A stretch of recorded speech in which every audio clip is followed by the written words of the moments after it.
Bonjour à tous, aujourd'hui nous allons faire l'exercice numéro 2 de la série d'exercices concernant Windows Form. Alors nous allons faire un programme qui lit le nom, prénom et le code postal d'un utilisateur. Lorsqu'on appuie sur un bouton, le programme indique si les données entrées sont valides ou pas. Pour lire le code postal, on va utiliser une Mask Text Box, c'est très utile pour cela, et pour plus de renseignements, je vous référerai au cours numéro 8.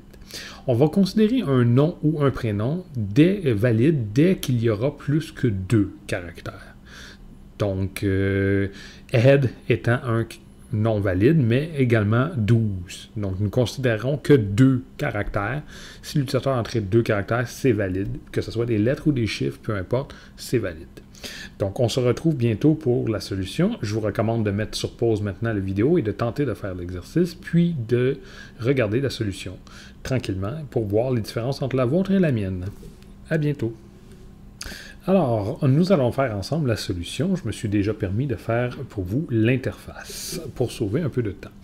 Alors, j'ai créé 3 labels qui vont indiquer le prénom, le nom et le code postal, ainsi qu'une textbox que j'ai nommée TXT prénom, une seconde textbox que j'ai nommée TXT nom, ainsi qu'une mask textbox que j'ai nommée MTB, MTB étant le préfixe pour une mask textbox, code postal. La mask textbox se trouve ici, dans la boîte à outils, et si on va dans les contrôles communs, nous allons trouver la mask textbox juste ici. Donc, si nous allons voir le code, nous voulons valider les informations que l'utilisateur a rentrées. Je vous rappelle, pour valider un prénom ainsi que le nom, il faut y avoir 2 caractères ou plus. Et pour le code postal, il faudrait y avoir en tout et pour tout combien de caractères? Alors, 7 caractères. Donc, par exemple, HL3, donc HL3, ça fait 3 caractères, espace, qui est un caractère, 1L1. Donc, ça fait 7 caractères au total. Donc, nous allons aller dans l'événement clic du bouton, que j'ai déjà créé ici. La première des choses, on va se dire, bon, le champ est, on va dire que tous les champs sont valides. On va supposer ceci. Okay? Donc, on va se créer une petite variable entière, on va l'appeler valide. Et on va le mettre à 1. 1 étant, bon, tous les champs sont valides. Et là, on va vérifier le contraire. On va s'assurer que c'est vrai ou pas. Donc, allons-y. Si pas valide, mais par exemple, TXT prénom, son texte, et là, il faudrait extraire la grandeur de la zone de texte, donc le nombre de caractères qui a été tapé. Donc, pour ce faire, on ajoute une autre flèche pour avoir une autre série de composantes, de propriétés. Et cette fois-ci, il y a une propriété qui s'appelle length. Donc, length, c'est la longueur de la phrase qui a été tapée dans la textbox. Donc, si la longueur est plus grande ou égale à 2, on va dire que c'est valide. Mais là, on veut tester si c'est pas valide. Donc, ça veut dire que ça va être plus petit que 2. Donc, si la longueur est plus petit que 2, donc, attention, notre texte, on affiche le message. Pardon, excusez. On dit, par exemple, message box show prénom invalide. Voilà. On fait un peu le même principe, mais cette fois-ci pour le nom. Donc, on va copier-coller tout ceci. On va taper « nom ». Et là, on va dire cette fois-ci que le nom est invalide. OK?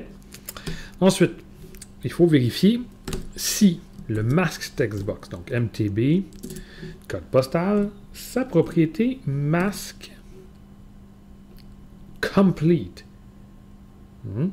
Mask complete, c'est une propriété qui indique si le masque a été rempli au complet. Donc, si ça est égal à true, donc, le code postal aurait été écrit au complet. Mais là, on veut vérifier si c'est valide ou pas. Que c'est pas valide, donc c'est false. Donc, dès qu'un de ces trois-là, donc ici maintenant, j'ajoute juste le message, comme ceci. Je dis code postal, code postal invalide. Et là, on s'assure d'écrire pour chacun que invalide devient à 0. Parce que dès qu'il y en a un qui n'est pas valide, ça veut dire que toute notre série est invalide. Donc là, tout ça, il y a quelque chose qui a été invalide. Donc, if invalide égale à 0, pardon, et pas égal à 0, hein, ou égal à 1, dans ce cas-ci, on affiche un message show tous les champs sont valides. Voilà. Donc, dans le fond, ce qu'on fait, on suppose au début que tous les champs sont valides. Si on en rencontre un qui n'est pas valide, on met valide à 0, ce qui veut dire qu'à la fin, on n'affichera pas ce message-là parce qu'on l'affiche seulement s'il est à 1. Puis comme on l'affiche après avoir validé, si on rencontre un des trois contrôles que les informations sont invalides, donc ce message-là ici ne s'affichera pas. Donc on essaie notre code. Donc le prénom, si je clique validation, le prénom est invalide, le nom est invalide et le code postal est invalide. Donc, si je remplis le prénom, 2 caractères, ça devrait être valide. Donc là, ça dit que le nom est invalide et le code postal est invalide. Je remplis 2 autres caractères pour le nom. Ça dit cette fois-ci que le code postal est invalide. Donc si j'entre cette fois-ci un code postal, voilà, j'entre un code postal. Maintenant, ça dit tous les champs sont valides. Alors, je viens de valider 3 champs pour le prénom, le nom et le code postal. Donc, j'espère que ça vous a aidé.